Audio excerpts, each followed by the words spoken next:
Hello, Frontline Worship Center. Chappie, turn me down.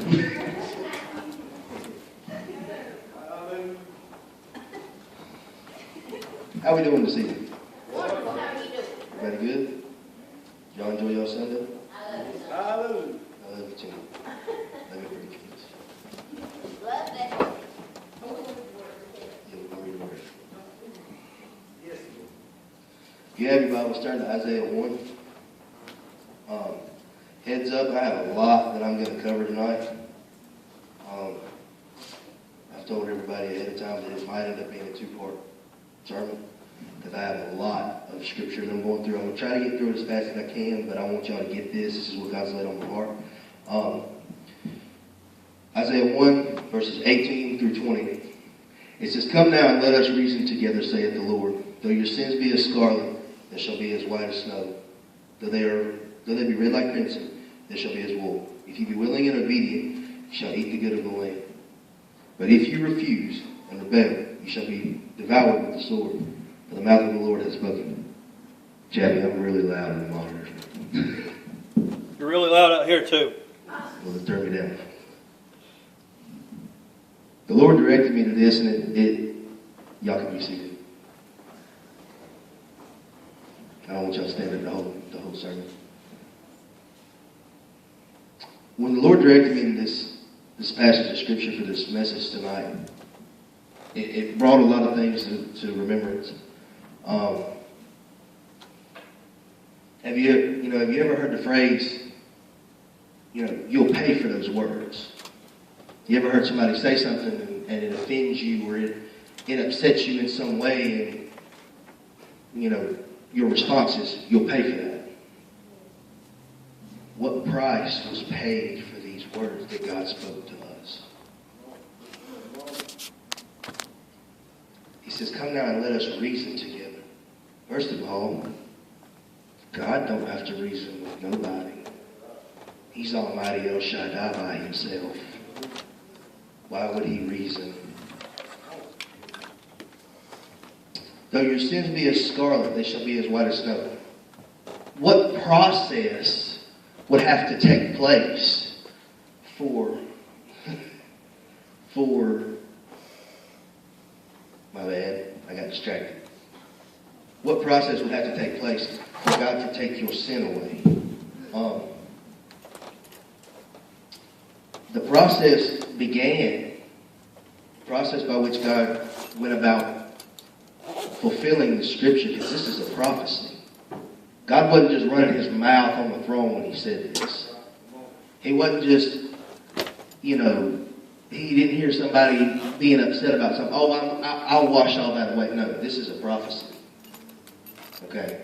The first stage in which this began to take place is in John 19, verse 1. We're going to get real deep here in just about 5 seconds. Just give me time.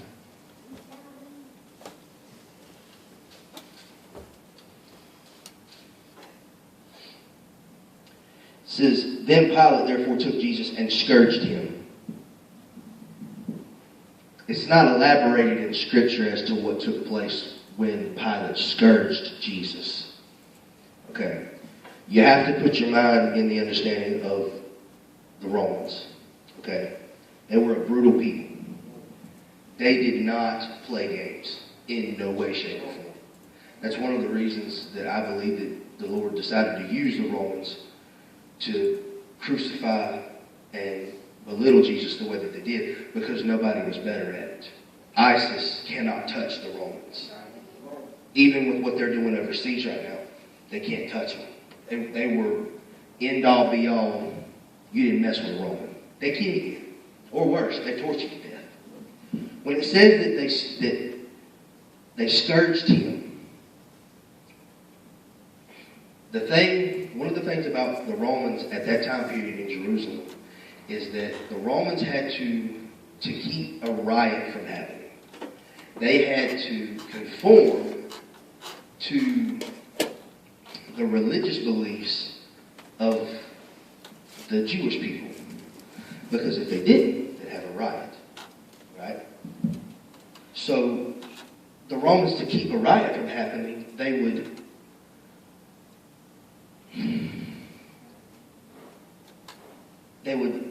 ceremony from time to time, if it was bad, okay, if it was a very bad circumstance, they would scourge people to death or beat them half to death, for an example. It was either going to be, we're going to stop this riot from happening and we're going to take care of this, or, we're going to make an example. But the scourging that took place for Jesus, because he was a Jew, he fell under Jewish law. Okay? And the Jewish law states that you can't beat a man more than 39 times. You cannot, if you're a Jew, you understand Romans are Gentiles. They don't have to listen to none of that. They could have beat Jesus 100 times. But they didn't, because of prophecy. Right? The reason, if you was to do your research, there are 39 original diseases that stem in this world. 39. Every disease, from your common cold to cancer to everything, it all stems from 39 originals. That's why in Deuteronomy 25, 1 through 3, God said, you're not going to strike a man for punishment more than 39 times. 40 plus 1. Or 40 minus 1. Okay? 39 times. So, because everybody, and don't misunderstand me, I'm not taking away from the cross, because that cross is, nothing can compare to what took place on the cross. But everybody thinks that all the blood was shed on the cross, and it's not. He went to the whipping post first. The whipping post, if I understand it correctly, was not out in front of everybody. See, the cross was on the outside of Jerusalem. It was on the outer, it was a trash dump is what it was. Okay? That's where Jesus was crucified in front of everybody. That's where the sins of the world were plated to him. And that he was publicly humiliated. Okay? But that's not where he first shed his blood. He distributed the first blood for, it wasn't the first place he bled, but it was the first place that he began to bleed for us. Okay? They whipped him 39 times with cat o' nine tails. You seen the Passion of Christ? That's a pretty accurate picture of what they did to Jesus. You could see his lungs moving. When the Bible says that he was broken, he was broken. When he looked at his disciples didn't understand. They were in a political mind frame. They didn't understand what he said when he said, this is my body that has been broken for the sins of the world. What are you the Son of God? How are you going to be broken? Like, that doesn't make any sense. And then they witnessed him go into the whipping post, and they beat him half to death. They had to drag him away from there. That's the first location that our Lord began to pay for us. That he said, you are mine. That's why in his name, when we deal with things in our body, we can go before the Lord and say, Isaiah 53, you were whipped for my transgressions. You were bruised for my iniquities. I'd imagine he sustained a pretty good bruise at the whipping post. These are Romans, remember. They beat him half to death. The second place that Jesus paid for us, it's wonderful the way that the Lord showed me this. The second place that Jesus bled was with the crown of thorns. I done the research on this, y'all. You know it. The thorns, everybody sees a rose bush, like a rose that's been twisted around, and that's what was put on Jesus' head. That is a lie from hell. The thorns on Jesus' head were 2 inches long. I looked it up. They were that big. The Bible says in John 19:2, it says, and the soldiers plated a crown of thorns. Hold on a minute. I've plated a wall. Like I've plated a picture on a wall before. I've plated plywood on the outside of a house. They didn't set it on. They put it on his head. They had to drive it into his skull for it to stay. Just 2-inch stone. You remember the saw wires? 2-inch stones. I ain't gonna lie, I wouldn't have made it. When we talk about Jesus was the only one that could have done it, he the only one. You put a 2-inch stone in my arm, I'm going to the hospital. It's just not happening. Sorry, I hate it for you. I got to go right now. And it wasn't like a 2-inch stone in one location. It was a crown.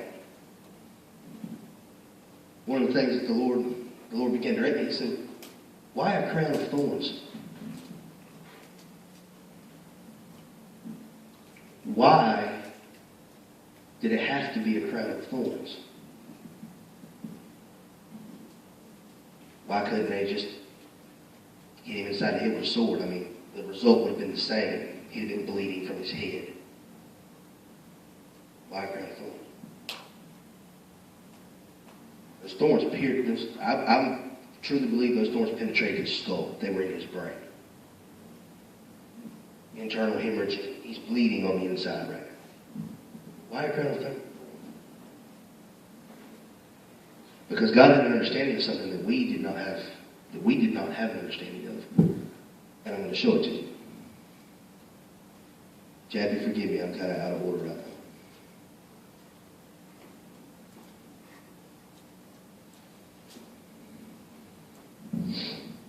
Second Corinthians 10:4 says, for the weapons of our warfare are not carnal, but mighty through God to the pulling down of strongholds, casting down imaginations and every high thing that exalted itself against the knowledge of God, and bringing into captivity every thought to the obedience of Christ. We did not have weapons of warfare before the cross. We did not have a means to do battle against our enemy before the cross. Where does the battle take place? Where's the battle over sin, doubt and unbelief, situations in your life? Where does it take place at? Where does it start? It starts in your mind. Everybody, don't misunderstand me. There's situations and circumstances that come against you, and there's nothing you can do about it. It happens, and that's just life, right? I'm talking about everything that sets us up against the knowledge of God. Why did God? We didn't have no weapons. So Jesus said, they're going to put a crown of thorns on my head, and I'm going to bleed on the inside of my brain. Because we understand that everywhere that Christ bled gave us access, right? Jesus bled in his hand. That means everything you touch as a believer can prosper, right? Deuteronomy 28. Blessed in the city, blessed in the field, blessed going in, blessed coming out. Those are Jewish promises. We're Gentiles. Through the cross, we have access, right? Right? We didn't have that before the cross. So Jesus said, I'm going to take a crown of thorns on my head. They're going to beat it inside of my skull, so that when the warfare shows up to those that believe on my name, they'll not only have an ability to fight, but it's not an ability to fight, it's an ability to win. The Bible says we are more than conquerors through him that loved us. God, I just feel like I need to say this. God don't have no intention for you to go into a battle in your life and walk away from it and lose. Let that sink in for just a second. Like, God ain't going to take you nowhere. I am living proof. God's not going to take you nowhere that you have to say this battle's too big for me. Turn around and look who's behind you. He gave you weapons. He bled in specific locations for you, or for me.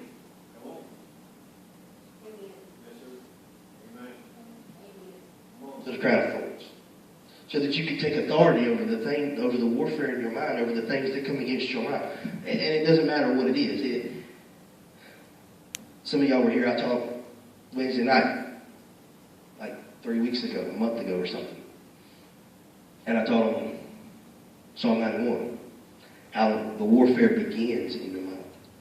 It's not going to start anywhere else. Don't misunderstand me, stuff comes at you. Comes at you and you're like, hey, what is this? I heard Pastor say you got 7 seconds from the time a thought enters your mind to get it out. What is that? What's the proof of it? 2 Corinthians 10:4. Casting down imagination. The thoughts come at you. You go, you know what? I might be dealing with a situation. I might not be able to change anything right now. I might not be able. But first, I can claim the whipping post. Whether it be a bad doctor report, a financial situation, specifically stuff in your body. It's like Friday, I cut my finger pretty bad at work. The devil fought me hard all week. He did not want y'all to hear this, just so y'all know. He did not want me up here preaching this to y'all. I knew what I was preaching last Tuesday. I've been in Warp Center since Wednesday. But when you deal with things in your body, or you can go to the whipping post and say, wait a minute. You're a child of God, right? John 1. To all them that believe, he gave unto them power to become the sons and daughters of God. You go to the whipping post. You pick the blood up. You say, no, devil. I might have symptoms. And there's no denying that you might have symptoms. Okay? But your symptoms do not determine your outcome. You have symptoms. You claim the whipping post. When it attacks your mind, you go, okay, God, I got these symptoms. I don't know how to get rid of this. We hear in the church all the time, plead the blood. What blood you going to plead? I want to plead the blood from the crown. Because I'm going to have peace in my mind. It was chastity. How's it go? The chastisement of our peace was upon him. God didn't have no desire. God does not have a desire for you to be stressed out all the time. You don't. Jeremiah 29:11 says, for I know the thoughts that I think towards you, saith the Lord. Thoughts of peace and not of evil to give you hope in the future. Why would God want you stressed out? I'm not saying that you're not going to go through stuff in your life. It happens. Wednesday night, Pastor taught on how patience and faith in it, going through trials. And I'm not denying that. As a Christian, you've got a red target on your back. You're going to go through stuff. That don't mean you got to be stressed out about it. Claim the crown. So, the third place. I'm going through this pretty quick. Thank you, Jesus. Hallelujah. The third place that Jesus bled was the cross. And, well, really, he bled from the whipping post all the way to the cross, but the last place that the blood was poured out was at the cross. Why a cross? Of all of the instruments of torture, I've looked at some of the instruments of torture that the Romans used. The cross wasn't the only thing that they could have used for Jesus. These people were brutal. Brutal. So why, of all of the different imagery that God could have used, we get a cross? Because of all of the instruments of torture that the Romans used those behind closed doors. The cross was a public display of the fact that you stood against the Roman Empire. That you were the lowest of the low. That you were an example. That you were no longer welcomed into society at all because you wasn't going to make it off the cross.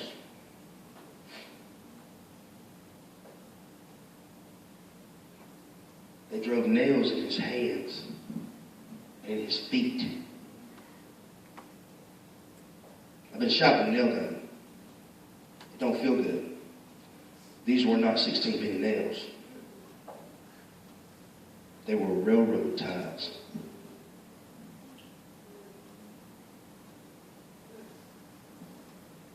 They were nails.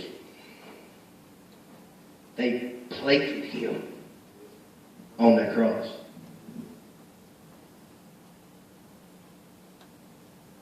One of the, this ain't in my notes, but I just want to show y'all this. It just blesses me. We're talking about words. The price that was paid for the words that God said. God going, he's such a good God that he is going to say something and then back it up regardless of the price that it took.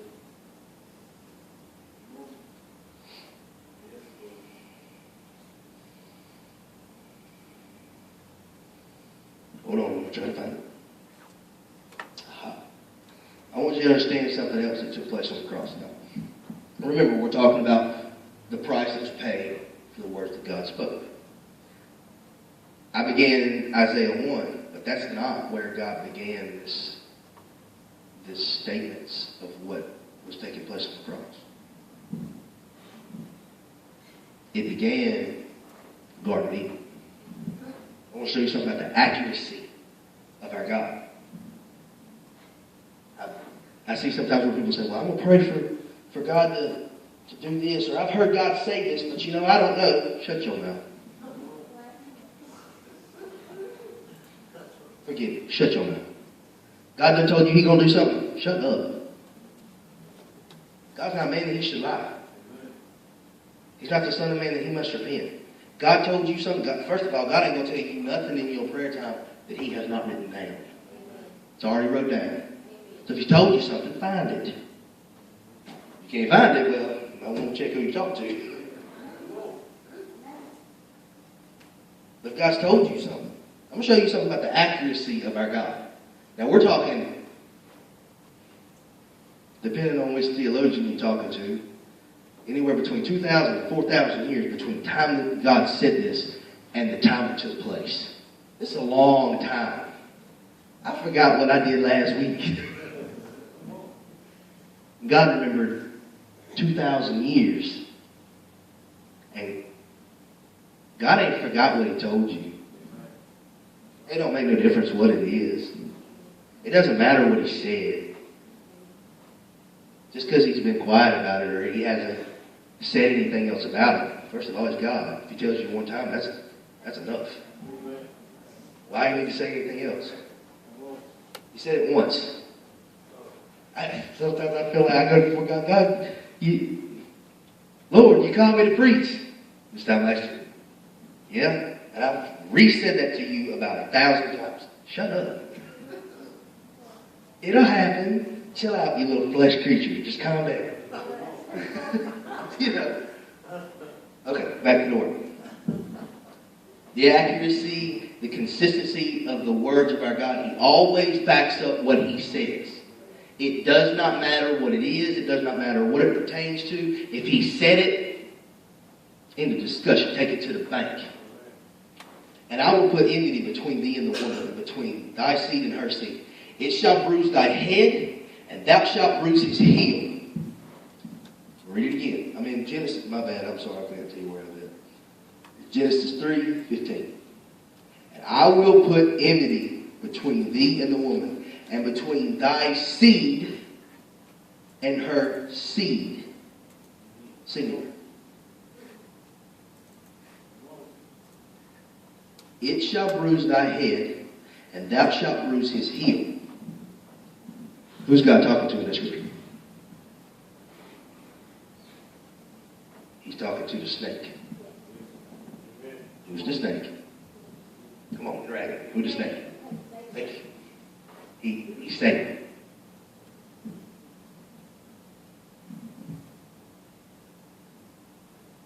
We're still in the garden.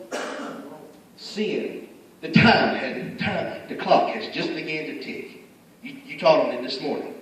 It's amazing how God's intertwined that. Praise God. The clock has started ticking. Death has entered in. Death has not been here 15 seconds. Technically, it ain't been here but about 15 verses. By our time. And the time it takes you to read Genesis chapter 3, verse 1, chapter 3, verse 15, the clock has begun to tick. And within that time frame, God already instituted something to take care of the issue. 2,000 years before he ever showed up. This is not, I am, Chappie, I have to apologize to you because everything that's in my notes right now, God has directed me elsewhere. So just buckle up and hang on. Why? We're at the cross, right? It shall bruise thy head, and thou shalt bruise his heel. Cross. Alright? Where's the nail holes? Accuracy of God's word, right? Where's the nail holes on the cross? You see all these wonderful pictures about it. 3 nails. It's a lie. All the pictures that you've seen of Jesus on the cross with 3 nails is not correct. Because there is one artifact of all of the crucifixions that took place. We have documented records from the Romans of all the crucifixions that took place. They crucified Christians by the thousands, millions. There's no evidence but one artifact. And people try to tell me there's not a devil trying to cover it up. The devil doing everything he can to forget the fact that he was whipped on the cross. One artifact is a heel bone found in like 15 miles outside of Jerusalem. It's a nail about that long, but that big round, and it goes through the side of the heel. 2,000 years before, that bone was dated to the same time frame as Jesus. So why would the Romans, if it ain't broke, don't fix it, right? Right? Your phone still works, you ain't gonna go buy a new one. You gonna wait till you crack the screen, then you gotta really get a new phone. Right? Why would they change it for one man? First of all, it doesn't line up with the prophecy. You shall bruise his heel. If that nail went through the top of his foot, his heel ain't bruised. I imagine it hurt, don't misunderstand, but his heel ain't bruised. The nail went through the side of his heel. He had to stay on the cross for a long time. If they'd put that nail in his feet like this, he would not have been able to stay on there. The nails would have ripped through his feet. The weight would have took him off of it. They had to put it through a bone, something structurally sound, to hold him there.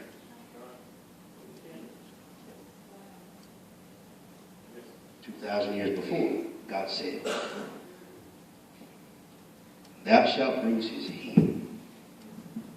Why was God, this is not even in my notes, God forgive me. I'm following the Lord.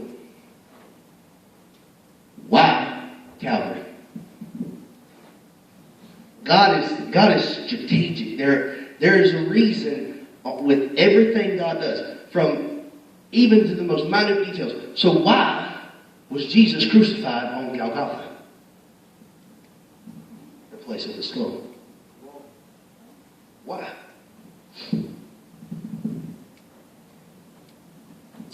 Because God said he was going to crush his head beneath the cross of Calvary. The reason that Golgotha was called Golgotha is because 1,000 years before, there was a wonderful king by the name of David. And he went to war against a very, very large man named Goliath. And he chopped his head off. And then he went after all 4 of his brothers. Now David distributed the armor and the breastplate and the sword, but the head he carried with him. And he buried it in a location just outside of Jerusalem called Golgotha, the place of the skull. Why did he do that? To my understanding, he was being led by the Holy Ghost. And at the same location where the skull of Goliath lay, because Goliath, if you do the research, Goliath is one of the seeds of the serpent. I don't have time to go into all of that because that's not what I came in here to preach on, so I don't have all the scriptures, forgive me. But if you go to Genesis chapter 6 and you read about the Nephilim, it'll take you down a rabbit hole and it'll show you all that. But Goliath was the seed of the serpent. the location where God put the last seed of the serpent in the ground. He put him in the dirt, right? King David put him in the dirt. 1,000 years later, Christ is crucified in the same location. God's strategic to the most minute details. The smallest of the small, the hairs of your head are numbered, right? The smallest of details.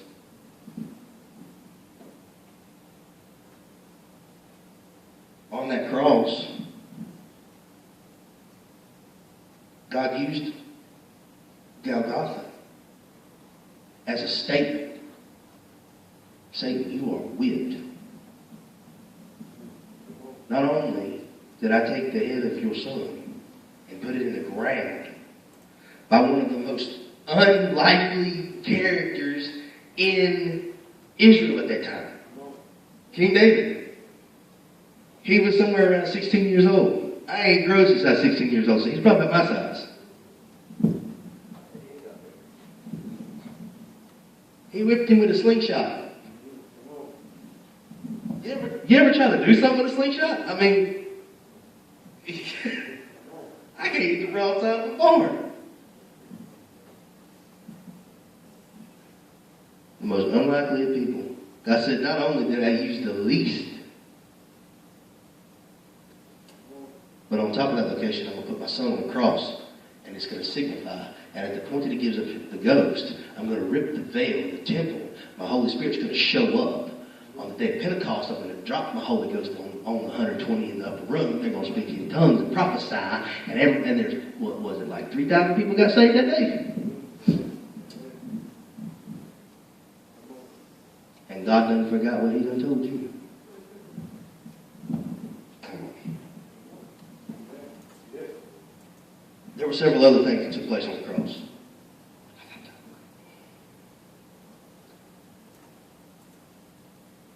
Again, he's crucified outside of Jerusalem.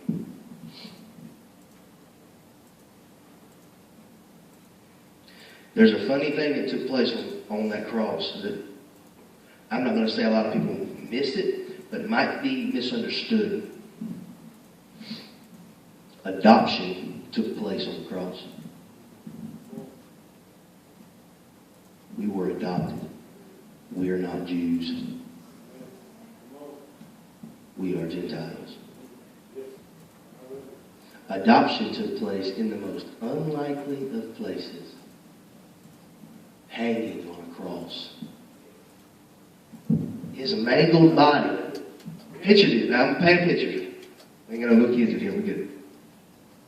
His mangled body is plated to a cross. I cut my finger on Friday. You ain't talking to me about nothing. I don't want to hear it. I'm bleeding. I'm done. But God, in the midst of his suffering and his agony and his pain and his bleeding, he's bleeding literally from every orifice of his body. Not only that, what's going through his mind? The Bible says that he was tempted in all ways, yet without sin. That he was made likened unto his brethren. Jesus didn't look like no angel. He's about 6 foot tall. Skinny man. He's a Jew. Olive skin. He's a man. He had stuff going on in his mind. He was experiencing shame, betrayal, lots of pain. I mean, can you imagine? I've been sunburned and tried to pick up a log one time. It hurts. Could you imagine being whipped half to death and then have to pick up a tree? Come on, dude. I could just... This ain't in scripture, but I've been looking at it like, are you kidding me right now? Like, that's a tree. You want me to carry that how far? You know you can see my lungs, right? Like... That's not in scripture. I just think that way. But in the midst of all that was taking place, now you got to remember, at one point while he was on the cross, God turned his back on him. How many people have you had in your life turn their back on you? God's never turned his back on you. Makes no difference where you're at, what you're doing, what you're going through, it doesn't matter. God's never turned his back on you. Never. God turned his back on Jesus. So would it be safe to say that he can understand what you went through? Would it be safe to say that Jesus might have experienced a little bit of depression on the cross? A little bit of anxiety? He's on the cross. God didn't turn his back on him. And for the record, when he gave up the ghost, he did not go to heaven. Jesus spent 3 days in hell.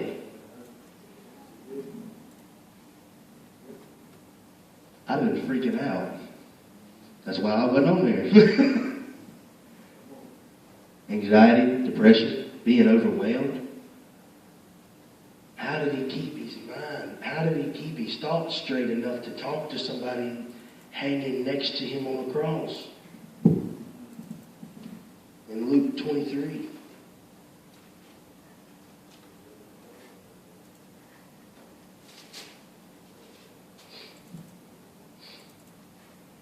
Luke 23:40. I mean, you gotta put your mind there. You're going through all this, God, and I have a bad tendency of being one-track minded. I got one thing on my mind. I can't focus on a lot of other stuff. I got to get what I got to get done, and that's it. I can't focus on this, that, and the third. I got to get. Let's do this and be done, and then we'll do something else. I'm not really. I can't walk and chew gum at the same time. I can't. I'm not a multitasker. Especially not after I keep going back to my finger. That hurts. I definitely wasn't walking and chewing gum at that time. I had to sit down. I can't think and bleed at the same time right now. Like, let me sit down. And Jesus, with his back ripped to shreds, front too. Imagine, 39, 17 lashes in, they flipped him over. You good on that side, buddy? Flip him over. He doesn't carry the cross. I forget how far it is. Is it like over a mile or something? Done been big half to death. You got to carry a cross that far? Shoot me now. Hanging on the cross. The thief looks at him. But the other answers rebuking him, saying, Dost not thou fear God, seeing thou art in the same condemnation? And we indeed justly, for we receive the due reward of our deeds, but this man hath done nothing amiss. Here's the adoption. Ready? Here's where it took place. Here's where God said, I'm going to be concerned about everything you deal with in your life. From the least to the greatest. Makes no difference to me. This is where it took place. And he said unto Jesus, Lord, the boy got saved right there. On the cross, he died. He got saved. Lord, remember me when thou comest into thy kingdom. I just painted a picture for y'all. Jesus is dealing with he got some issues on the cross. Pain, mindset, everything he's dealing with, everything he's going through in his mind. And it's like Jesus just hit the pause button on all of it. He turns. And Jesus said unto him, Verily I say unto thee, today shalt thou be with me in paradise.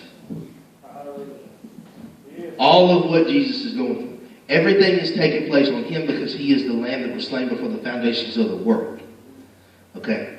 He's beaten, mangled, ripped apart, man. He got nails in his hands and his feet. I don't know how he was able to think. I stubbed my toe on a coffee table and I got to sit down and he got nails in his feet. Really?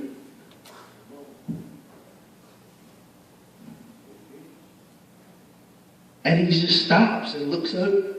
Today, you will be with me in paradise. What a statement. That's where God summed up John 1. You go to John 1. And you look at verse 11.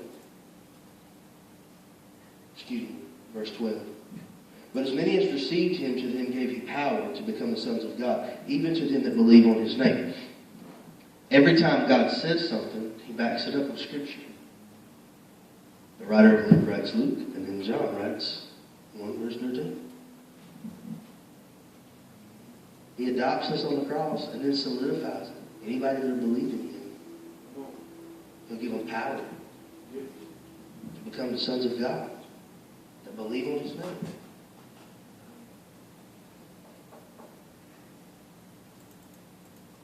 He's a light unto the Gentiles. That's in Isaiah 49:6. The accuracy of God's word, the price that God is willing to go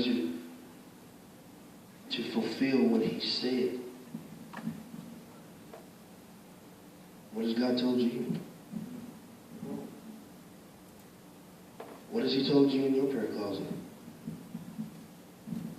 I went to my prayer closet one time. God told me Psalm 91. I didn't believe it. He said, you better go read it. I did. I was blown away. He quoted me Psalm 91. Then said, go read it.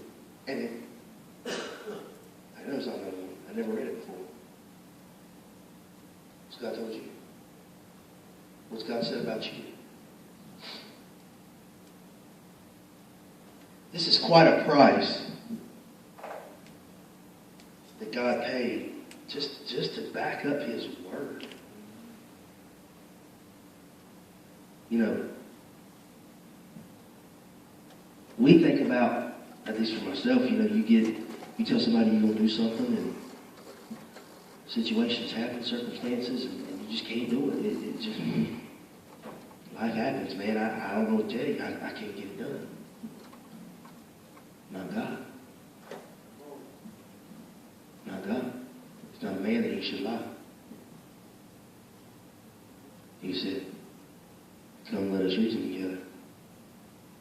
I'll wash your sins away. That's quite a transaction. God paid for our sins, and all we have to do is believe and follow him. That don't seem fair. Favor is not fair. Thank you, Jesus. That's not the only thing that God paid for. It's not the only thing that was paid for on the cross. He didn't just pay for to have peace in your mind or healing in your body. With the cross, there's so many different aspects to the cross. He paid for your soul there. Not just salvation. There's many things that can take place inside your soul. Healing. Healing in your soul. You ever been wounded to the bone by somebody? You stand there and you go, oh, you just said, what?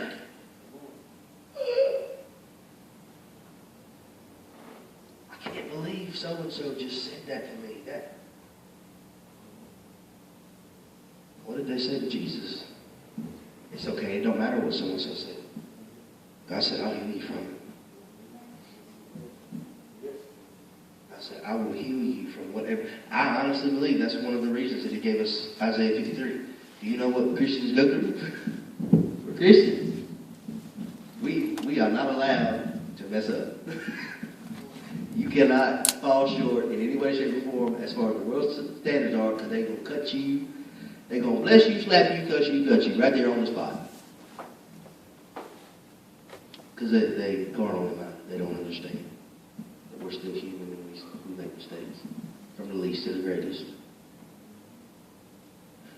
But Jesus said, I'll heal you. Doesn't matter what you're going through. Doesn't matter where you've been. Doesn't matter what you've done. Your heart's still pumping. There's still hope. Your heart stops. We'll pray for you. I didn't think I had enough time to finish it.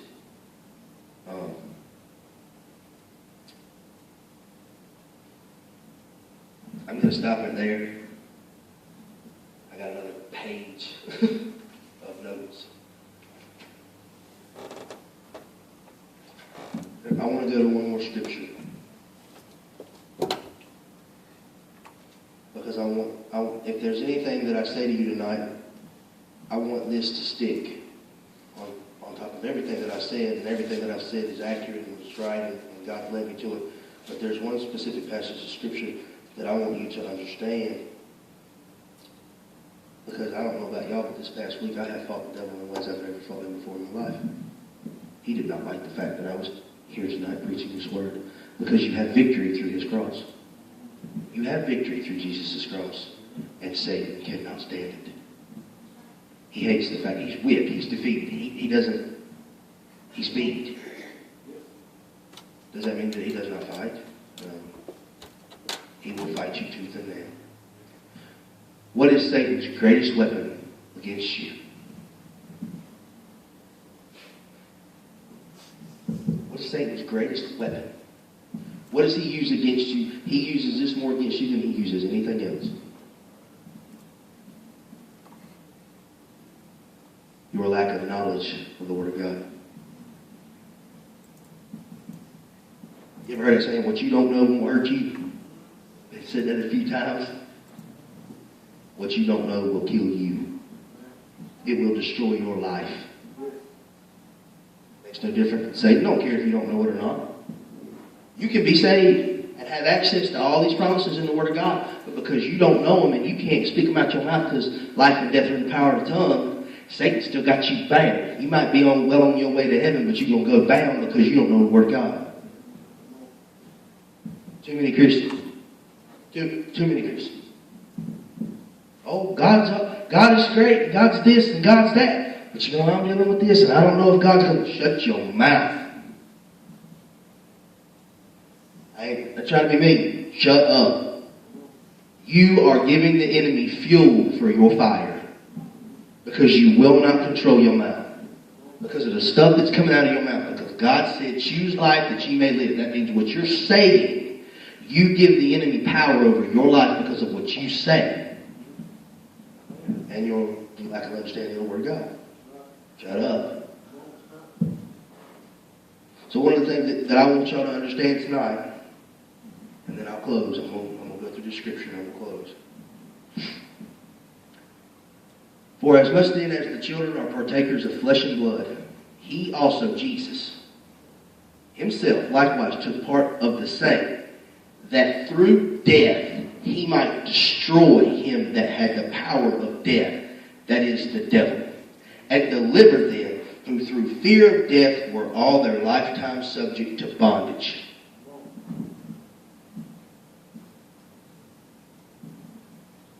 Through death, he took the keys of death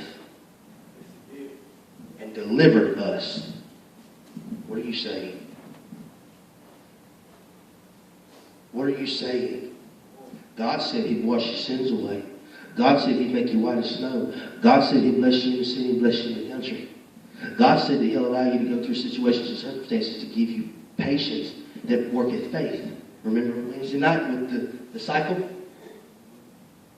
God said he'd give you all those things to make you more like unto the image of his Son. What are you saying? What is coming out of your mouth? And I'm not, there's no judgment. I just think about that because I got to do better myself. But this is what God's laid on my heart.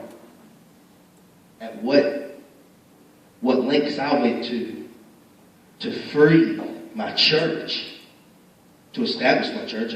Jesus had to go through all of that. The church was not even in existence yet. While Jesus was here, there was no church. The church did not start until after the resurrection.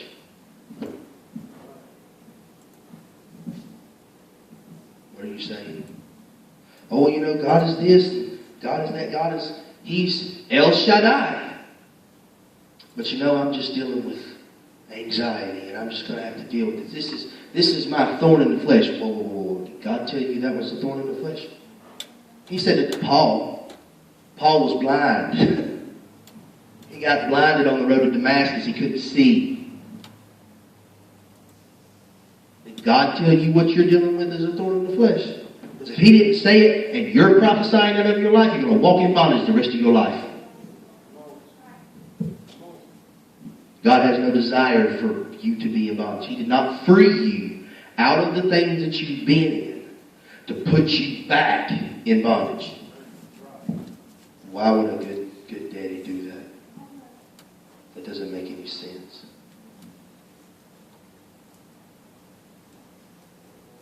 That being said, Jabby, if you could play some soft music.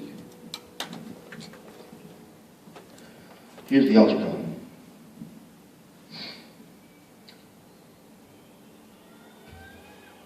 God went to great lengths to make sure that His word was fulfilled in your life. What lengths are you going to go to fulfill what you've told God? We've all done it. We've all told God, I'm going to do this, or I'm going to do that, or I'm going to do this, or I'm going to do this, or I got to do this, or I got to do that. And it never happened. That's not the character of God. Everything God says He does. Makes no difference what it is.